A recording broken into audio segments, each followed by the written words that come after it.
In a move to take oversight of JCPS, Kentucky's Senate passed a resolution to study the district this week, fueling the fire even more. The new audit detailing the disastrous transportation plan and bus meltdown at the first day of school. Our senior reporter Isaiah Kim Martinez explains why Louisville continues to be a focus in Frankfort. Kentucky Republican lawmakers got their wish, a chance to put the state's largest public school district back under the microscope. And I want to be clear and on the record, I would vote today to break it up. I would vote today to break it up into multiple school districts. But that's not what House Resolution 81 does, at least not yet. There being 30 yeas, 7 nays. Passing with ease in the state Senate Tuesday, it'll create a task force to study JCPS's size and how the district operates and determine what, if anything, needs to change. It will also take into account, obviously, student performance and readiness for post-graduation. Kentucky's GOP has been calling for outside intervention for years, and that first day of school meltdown became the spark plug for a renewed effort. Now you add that scathing audit accusing JCPS of making rash decisions for this school year's bus routes. Does this add fuel to the fire? Where's your head at? Well, it's definitely something we're going to take into consideration. But State Senator Lindsey Titchener, a supporter of the task force, does seem to agree with the premise of JCPS's recommendation to cut magnet and traditional school bus service. With the school bus driver shortage, you've got to take into consideration if you're making a choice to go to a different school other than one nearby, you might need to find your own transportation. How much of this ultimately falls on Superintendent Polio? A lot of it.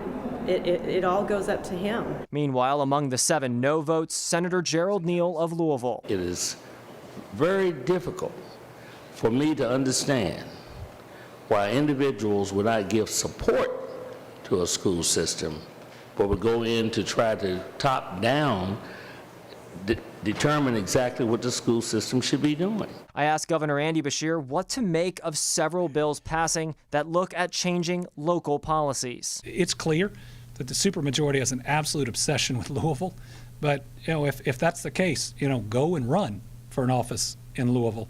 Don't try to change decisions here in Frankfort. Isaiah Kim Martinez, WHAS11 on your side. Because this type of resolution does not actually change a law, Governor Beshear cannot veto it. So the task force is happening with the recommendations report due in December. It's an honor to introduce you as the head coach of the Louisville men's basketball program. Pat Kelsey is officially the head basketball coach over at UofL. The 48-year-old Cincinnati native spent the past 3 years as head coach at College of Charleston in South Carolina.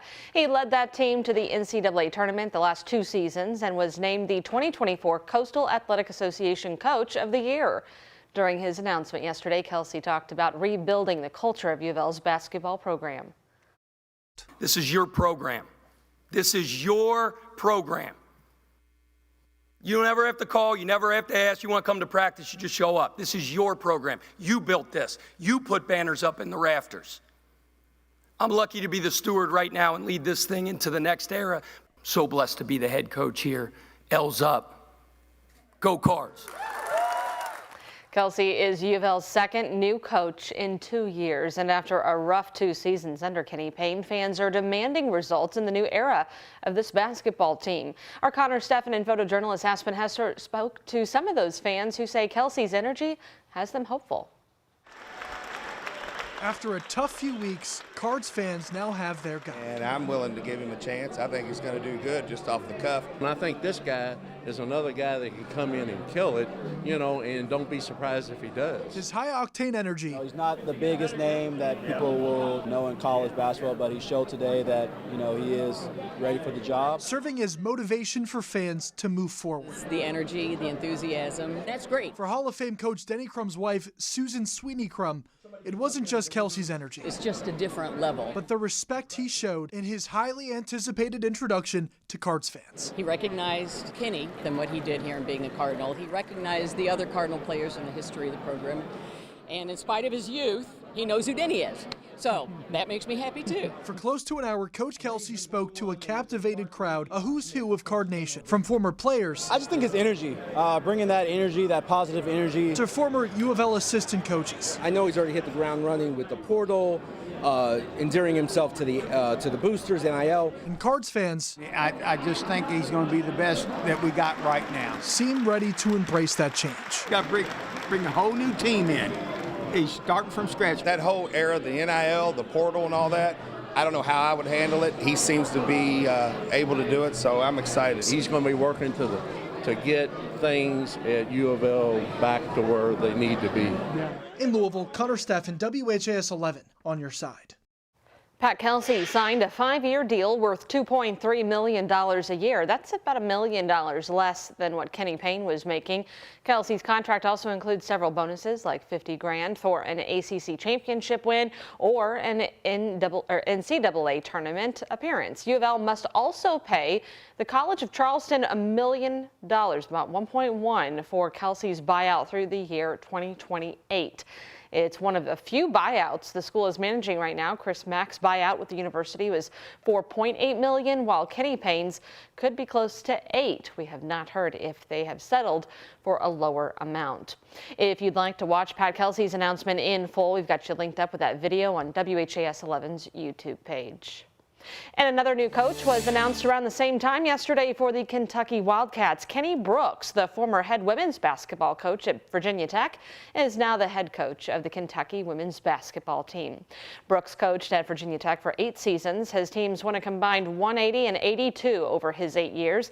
And in 7 of those seasons, they won at least 20 games. Last year, Brooks and the Virginia Tech Hokies even won a school record 31 games and played all the way to the Final Four. Brooks, he said, his team's philosophy is teamwork. In this day and age, there's sometimes there's a lot of individualism going on, but if you want to continue, you want to compete for championships, you need to be a great team. And that starts with you, the fan, the support. Coach Brooks said he is excited to meet the team and get to work, saying the sky's the limit for this program. Sticking with college sports, Governor Andy Beshear gave an update on sports wagering in the state. Kentuckians have been able to place bets now on the NCAA men's basketball tournament for the first time this year. And early numbers indicate after the first 2 rounds, more than $34 million has been wagered in Kentucky on the tournament, retail and mobile combined. This includes $18.6 million in round 1, $15.4 in round 2.